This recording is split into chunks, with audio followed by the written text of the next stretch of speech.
me be honest with all of you. The majority of you are here for the FRS. Yes, the car that I put into the wall about 3 years ago.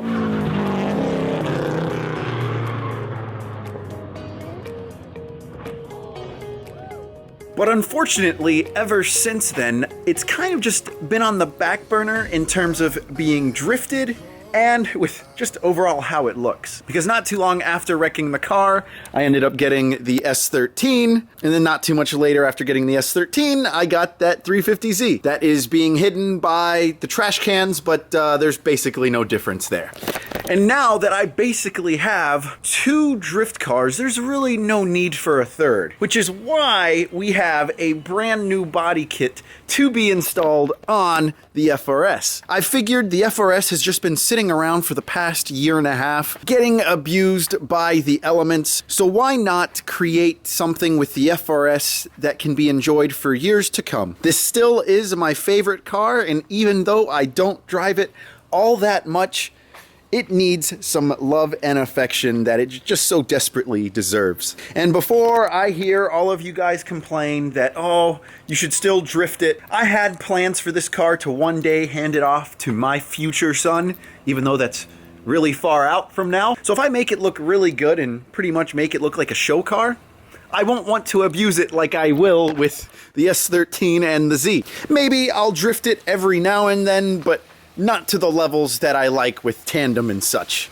And I mean, at the end of the day, the car still has AC and heat. It's basically a stock FA20 with a turbo, a roll cage, and a gutted interior. Almost a clean slate, you could say, but definitely in need of a makeover. But before we go ahead and unveil what wide body we've gone with on the FRS, let's hear a quick word from today's video sponsor. Established in 2013 by a couple of college dropouts, Movement established its brand to bring high-quality, affordable watches to the fashion industry.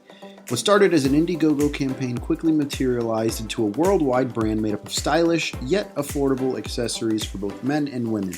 To complement their line of watches, Movement also offers sunglasses of many varieties with many different colors to choose from. I personally went with the Revelers in the tortoise and green lens and love the way they look, especially on my tan skin. Let's be honest though, us car guys don't put much effort into our appearances or into fashion. However, Movement has positioned themselves in the market to bring affordable, high-quality accessories to the everyday Joe like you and me. For those of you that are watching, Movement is offering 15% off your purchase by using the link in the video description. With free worldwide shipping and returns, you can be sure that you find something that you love. So take advantage of the savings and go and check out Movement.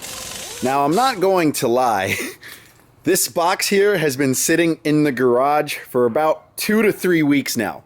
There have been plenty of other projects needing to be done, namely on the S13 as we hopefully get prepared for competition this year in Pro-Am. And with the 350Z with the new front fenders, I have a hatch that still needs to be installed, and just overall I need to get this car fixed body-wise and painted. But enough of the other cars, let's get to unboxing here.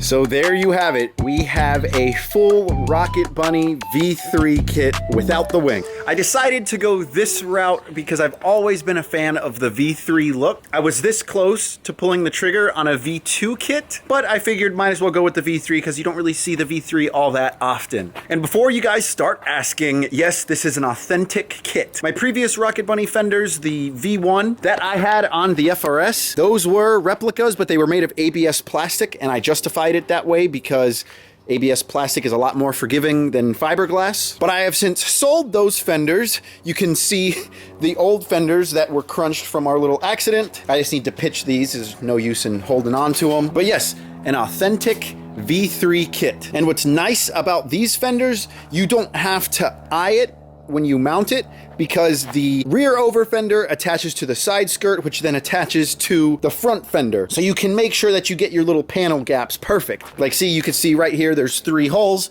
for where the rear fender would mount to. And it's nice because Pandem includes all of the hardware that you need, as well as it looks like the weather stripping for the car, at least I guess between the panels and the body. And boy, oh boy, is there a lot of hardware in this bag. And it's labeled too, which is pretty cool. Although I'll have to figure out what all the labels means. That's for another day.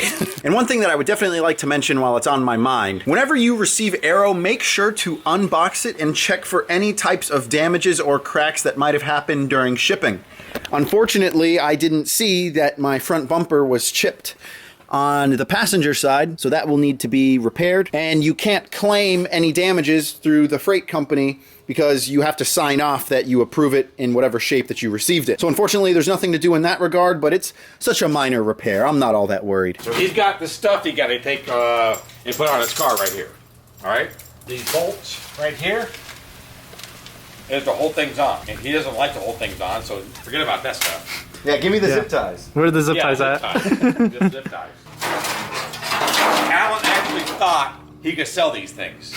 He said, "Oh, I want to sell these," and I said, "What? Why do you think you could sell these things? They're like cut up and they're rusty and it's, oh, well, somebody would want them." I said, "Who would want them?" Somebody that might want to Rocket Bunny their car could use it and not have to worry about chopping up their OEM fender. They're gonna have to chop up the rear. Yeah, they'll have to chop up the rear, but not the fronts. Yeah, that's kind of a bit of a Walter Mitty moment, isn't it? No, I'll just throw them Yeah. away.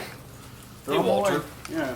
So we might as well start with trying to fit the front bumper. Although I do think we will run into some issues with the oil cooler and how it's basically attached to the front bash bar. Javi, why don't you grab that front bumper because Drift Dad's a little too lazy today smoking his cigarettes. No, wait a minute. I'm scratching Nacho. Yeah. So yeah, let me check that oil cooler fitment because I think, yeah, look right here. It's hitting the oil cooler, so we need to move that oil cooler first. So this is what it looks like with the front bumper not attached, but just hanging on. Definitely needed to move that oil cooler though, and I'll have to think of somewhere where to put it. Probably tucked up underneath the driver's side. But it's kind of cool to see, you know, a nice front bumper on this thing for once. Very cool, Javi. Does it kind of make you feel bad that you're getting rid of your BRZ? No. Okay, so it is the following Saturday.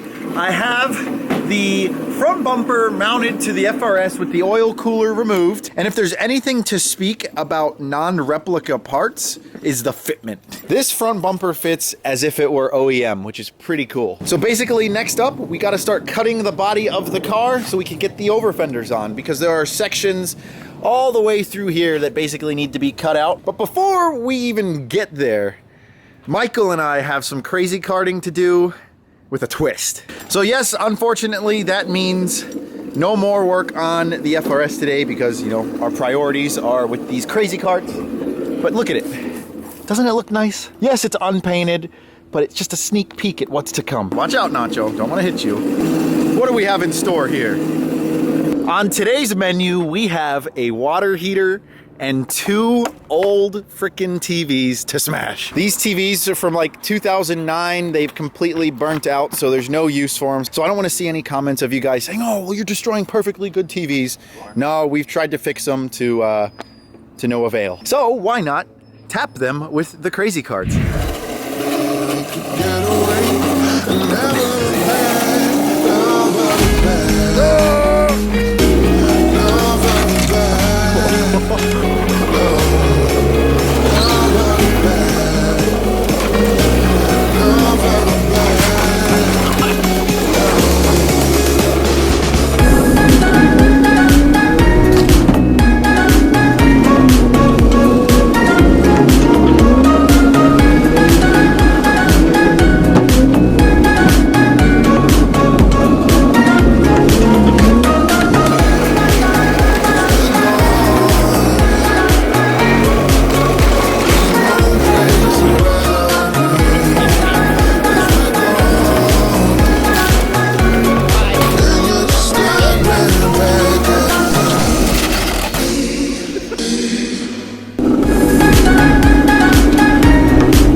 Well, 2 TVs down, 1 crazy cart down, the rear wheel on Mike's cart pretty much obliterated, so it's bouncing all over the place. Good thing though, we had our fun with these. But with that said, enough of us clowning around. We need to go take these to the dump, and then as soon as we get back, we're gonna get to working on the V3 Rocket Bunny on the FRS. Putting you to work, son.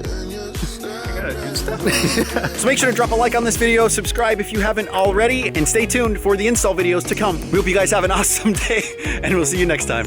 Peace.